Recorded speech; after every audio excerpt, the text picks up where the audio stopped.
옛날 조선시대 경상도 지방에 한 뼈대 있는 양반 가문이 있었습니다. 과거에는 한가락하는 집안이었지만 후대에 이르러서는 점점 쇠락해 가더니 벼슬길에 들어선 이는 고사하고 손이 귀해져 늦은 나이에 본 아들 하나만이 유일한 자손이었습니다.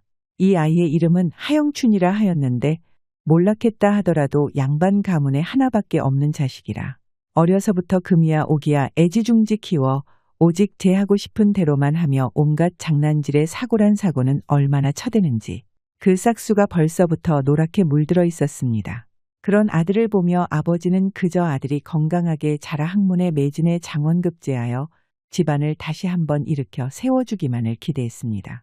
우리 영춘이가 기운이 넘치니 학문과 무예를 익히게 해 나중에 묵과에 나가게 해야겠소.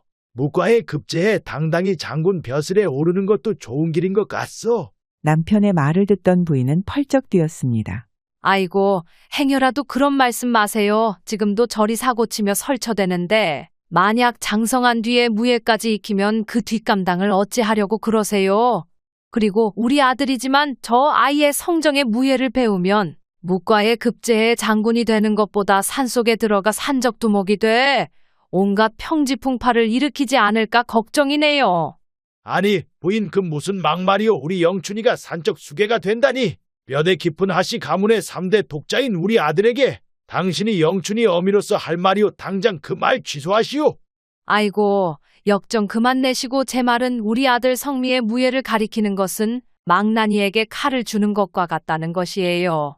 그러니까 그런 생각일랑 아예 마시고 좋은 글선생을 찾아 일찌감치 글 공부를 시켜 저 아이의 성정을 누그러뜨리는 게 앞으로도 우리 아들을 위한 길이란 말이에요. 부인의 말을 들은 남편도 곰곰이 생각해보니 자신의 아들이 무예를 배우면 장군보다는 산적두목이 더 어울릴 것 같다는 생각이 들어 이내 고개를 휘휘 저으며 자신의 마음을 고쳐먹었습니다.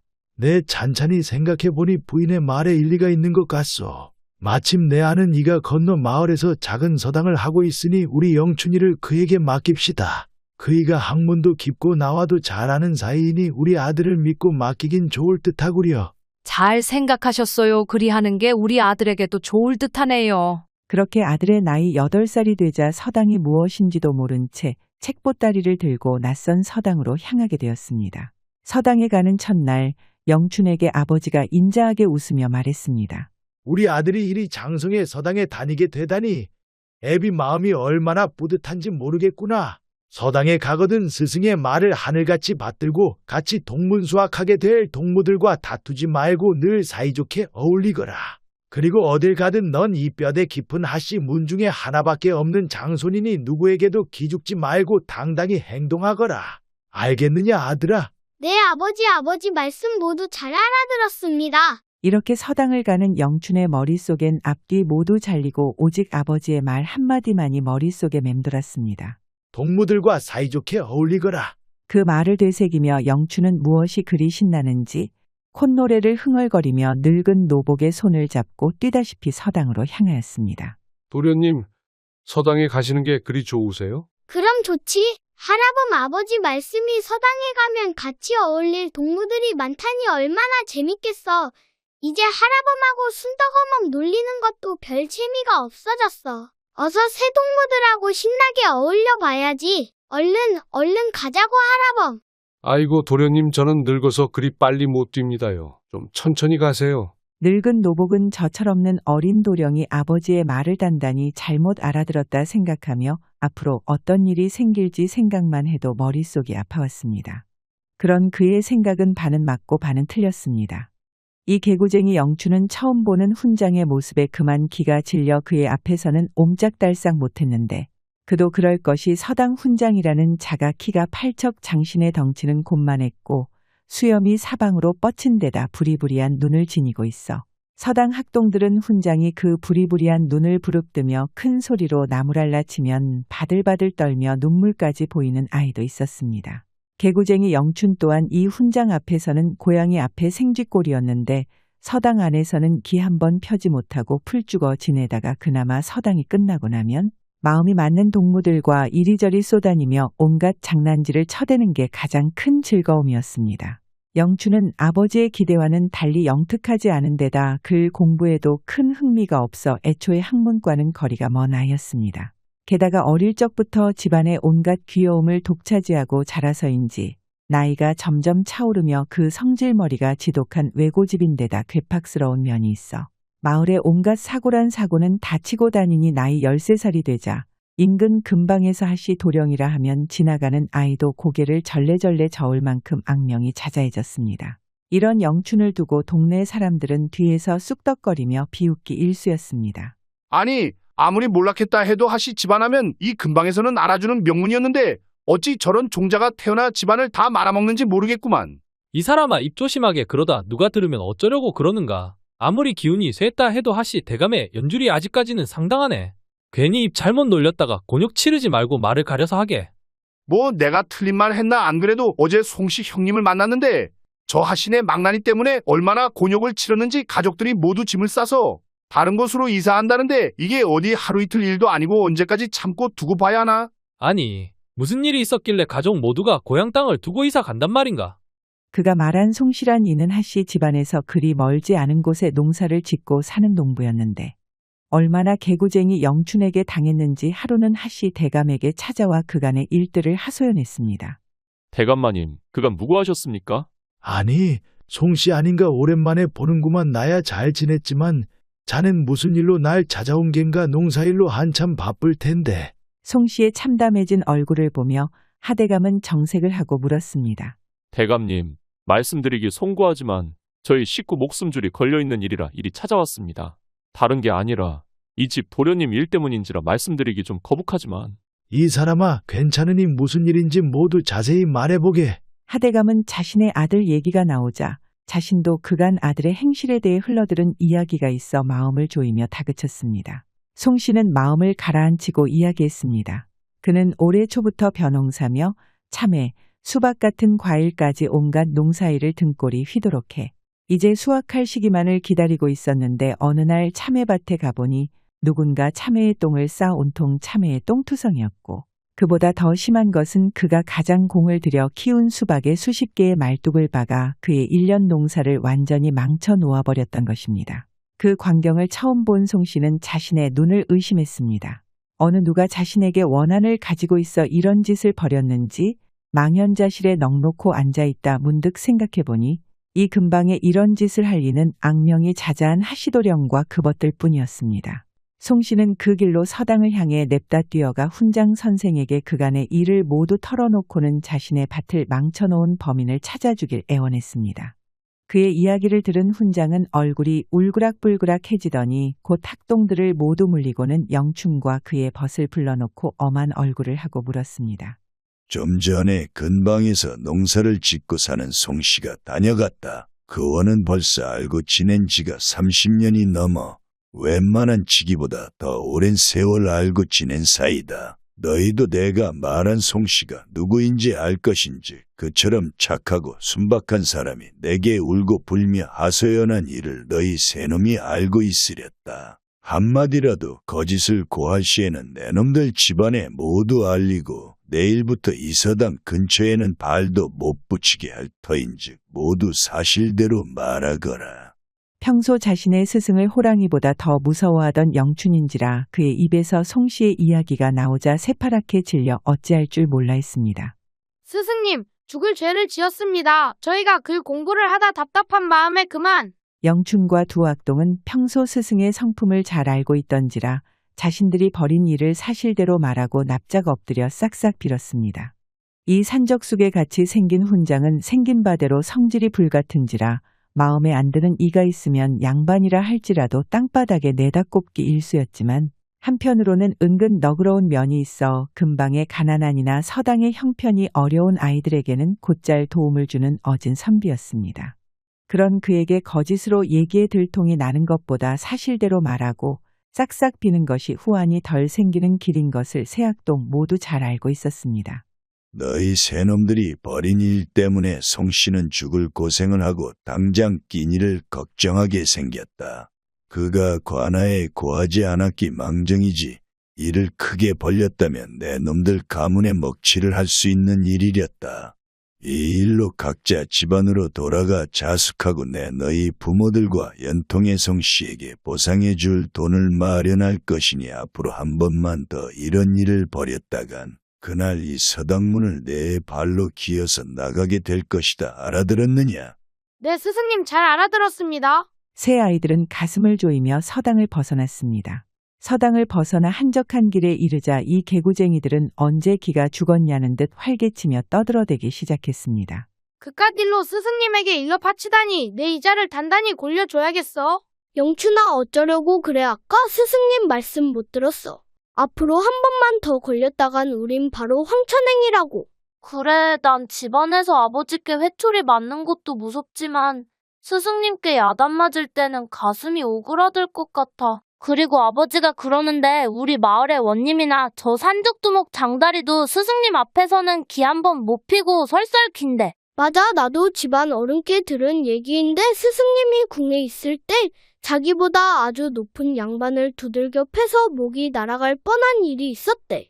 그래서 신하들이 들고 일어난 것을 임금님이 막아주셔서 겨우겨우 목숨만 붙어서 살아나왔대. 그러니까 우리 같은 것들은 스승님께서 마음만 먹으면 그날로 황천행 배에 올라탈 수 있으니까 죽은 듯이 엎드려 살아야 돼. 이 세 악동들은 자신들의 스승을 두려워하면서도 마치 제 자신이 그들의 스승인 양 무용담을 떠들어댔습니다.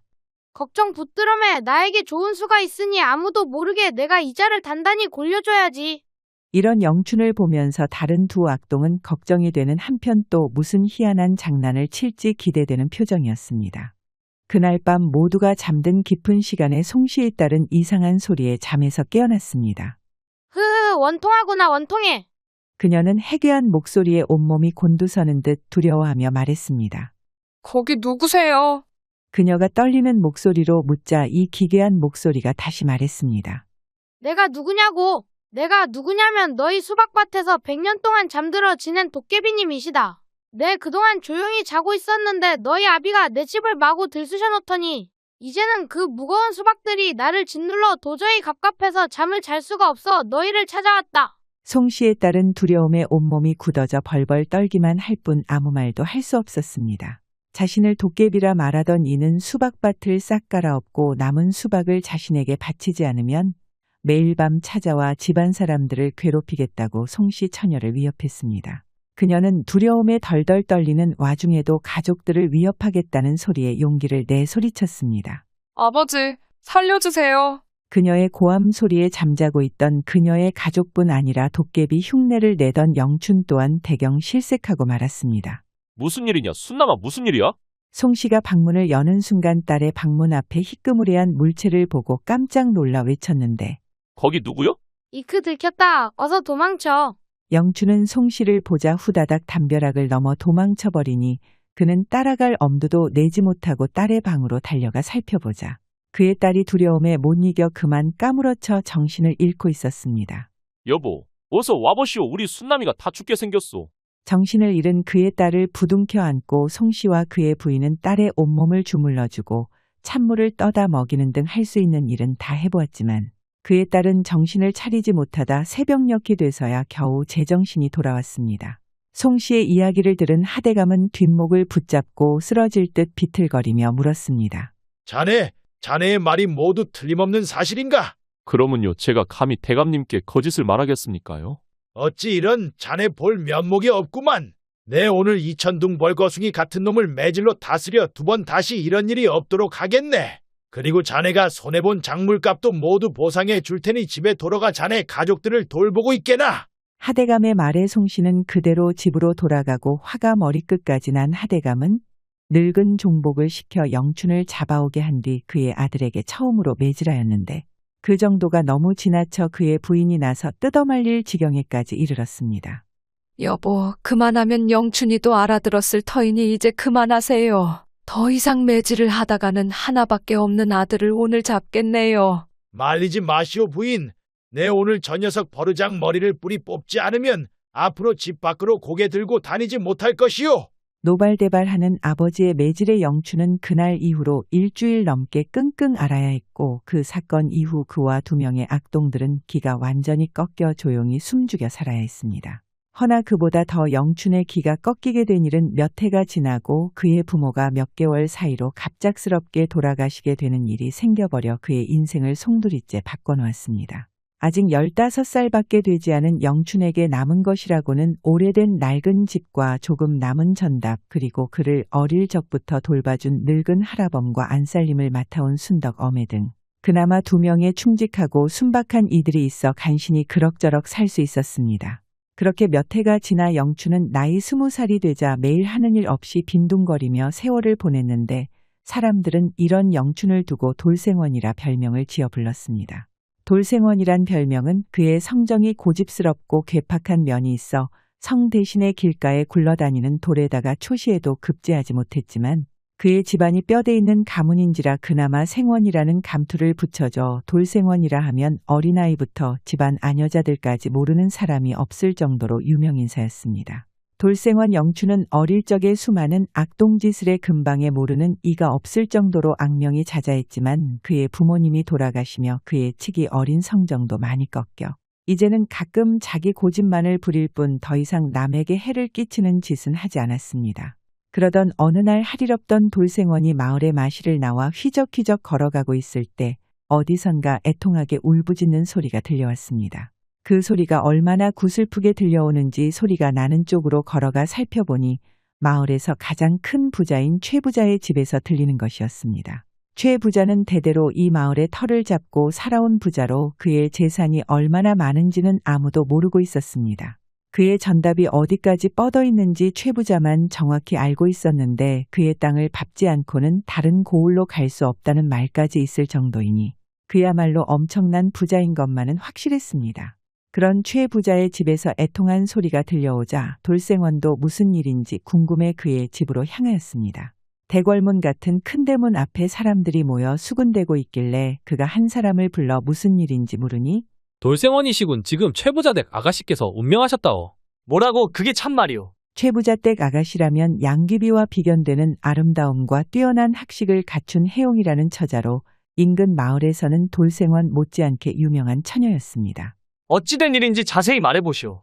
돌생원이 흥분한 목소리로 묻자 나도 들은 얘기지만 어제 아가씨께서 저녁을 먹고 산책을 하신 뒤에 바로 잠자리에 들었는데 아침이 되도록 깨어나지 않아 시비가 들어가 보니 글쎄 숨소리조차 들리지 않았다는 것이오.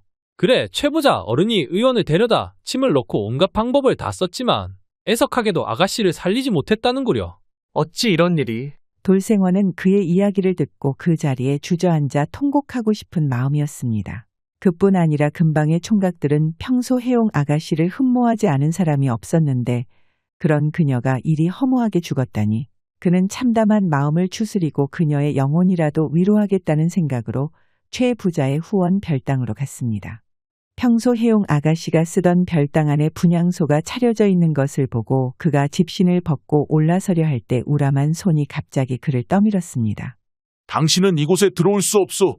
돌생원은 갑자기 당하는 일에 쳐다보니 최 부자 집의 청지기인 자가 그를 노려보며 성을 내고 있었습니다.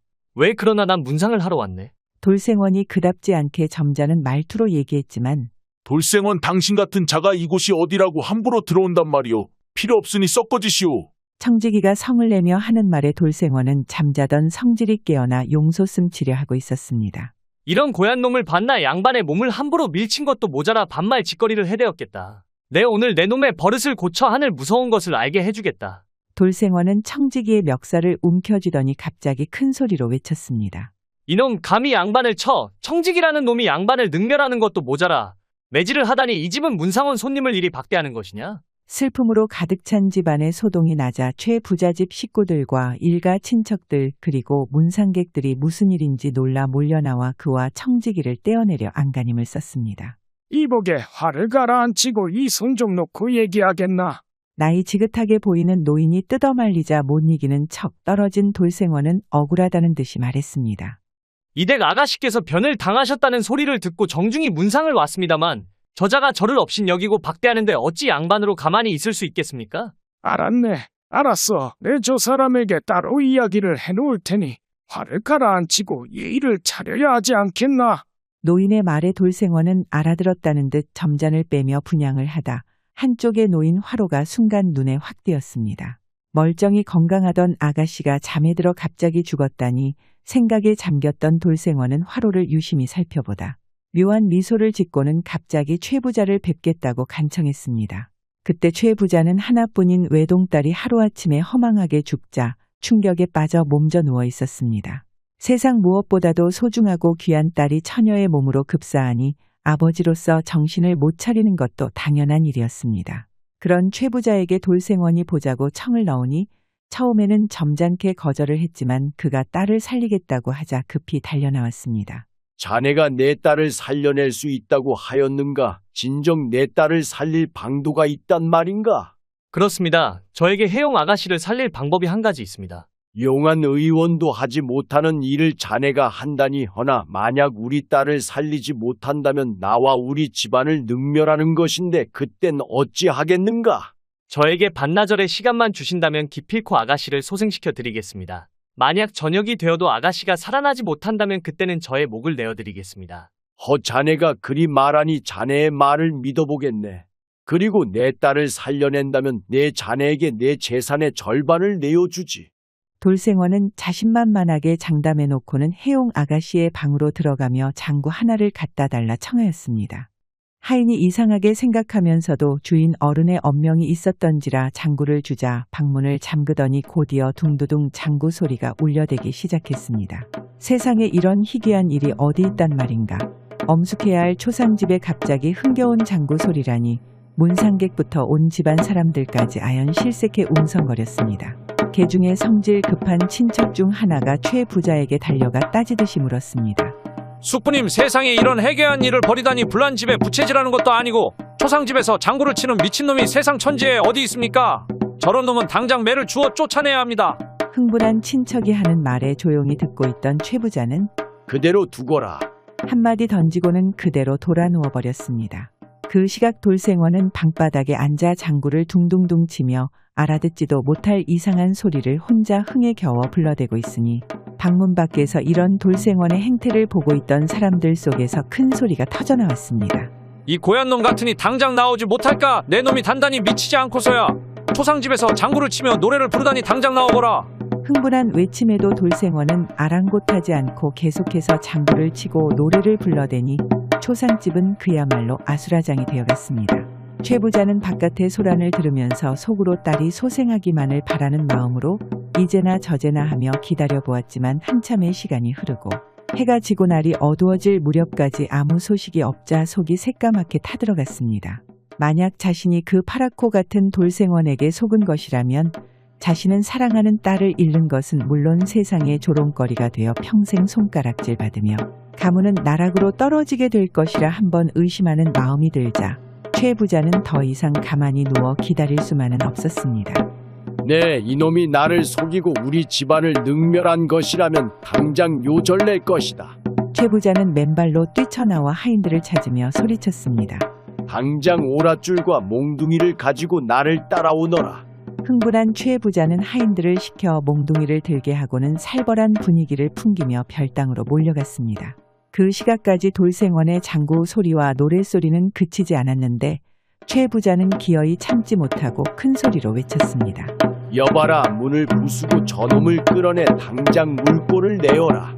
네 마님. 최 부자가 불같이 화를 내며 명을 내리자 몽둥이를 든 하인들이 한꺼번에 달려들어 방문을 부수려는 순간 장구 소리와 노랫소리가 뚝 끊기더니 쥐 죽은 듯 조용해졌습니다. 하인들은 영문을 몰라 주춤하더니 눈치를 살피며 다시금 방문을 부수려는 찰나 꽉 잠겨있던 별당문이 활짝 열리더니 돌생원이 기세등등하게 나타나 소리쳤습니다. 뭐하는 짓들이냐? 당장 물러가지 못하겠느냐? 갑자기 방문을 열고 당당한 기세로 나타난 그에게 하인들뿐 아니라 지켜보고 있던 최 부자와 일가 친척들 모두 꿀먹은 벙어리가 되어버렸습니다. 그러던 순간 누군가 나서 큰 소리 쳤습니다. 못들 하는 게냐? 당장 저놈을 잡아다 물꼬를 내서 집 밖으로 내쫓지 않고. 하인들이 그 소리를 듣고 다시 돌생원을 잡으려고 하자 멈추세요. 방 안에서 낭낭한 목소리가 들리더니 죽었다던 혜용 아가씨가 걸어 나오는 것이었습니다. 순간 하인들은 자신들 앞에 귀신이 서 있는 것이 아닌가 놀라 자빠지고 사람들 사이에서도 그녀가 산 사람인지 귀신인지 몰라 두려워하는 이들이 생겨났습니다. 혜용아, 그녀를 본 최 부자만이 눈물을 흘리며 달려가 그녀를 껴안았는데 그제야 다른 사람들도 그녀가 살아났다는 것을 믿으며 그 옆에 의기양양한 모습으로 서 있는 돌생원을 놀랍고 탐복하는 눈빛으로 쳐다보았습니다. 아버님 걱정 끼쳐드려 죄송해요. 아니다. 내가 일이 살아났으니 다 되었다. 돌생원 자네에게 뭐라 감사드려야 할지 모르겠네. 자네를 끝까지 믿지 못한 내 경솔한 행동을 용서하게나. 최 부자가 그에게 용서를 구하자 돌생원은 점잔을 빼며 담담히 말했습니다. 아닙니다. 당연히 제가 해야 될 도리를 한 것뿐이니 괴념치 마십시오. 말을 하며 돌생원이 은근한 눈빛으로 해용 아가씨를 쳐다보자 그녀도 그의 시선을 느꼈는지 부끄러운 듯 고개를 숙였습니다. 돌생원은 자신이 커다란 술수를 부려 그녀를 살리는 듯한 모양을 떨었지만 실상은 그가 분양을 할 당시 방 안에 화로에 타다 남은 숯덩이를 발견해 그녀가 죽은 것이 아닌 중독된 상태에서 의식을 잃었다고 생각하고는 시간이 흐르면 자연히 깨어날 것이라 짐작하고 장구를 치고 노래를 부르는 기행을 벌이며 시간을 끌었던 것입니다. 이날 최 부자의 집은 초상집에서 잔칫집으로 변했고 돌생원은 모든 사람들에게 칭송받으며 끊임없이 술잔을 받아 마셨습니다. 그 일이 있은 며칠 후 최 부자 집에서 큰 잔치가 벌어졌는데 다름 아닌 최 부자의 딸 해용 아가씨와 돌생원의 혼례식을 치르는 날이었습니다. 최 부자는 돌생원이 자신의 딸의 생명의 은인이라 할지라도 둘의 혼례를 한사코 반대했지만 해용 아가씨는 사람의 목숨값은 목숨으로 갚는 것이라며 한사코 우겨 돌생원에게 시집을 가게 되었습니다.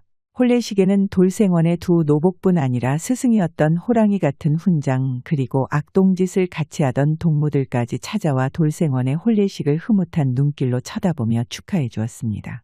이후 돌생원과 해용 아가씨는 백년해로하며 행복한 나날을 이어나갔고 돌생원의 아버지가 그에게 바랐던 장원급제는 그의 아들들이 이뤄내 결국에는 그의 집안을 다시 명망이 있는 가문으로 일으켜 세웠습니다. 재미있게 보셨다면 좋아요, 구독 부탁드립니다.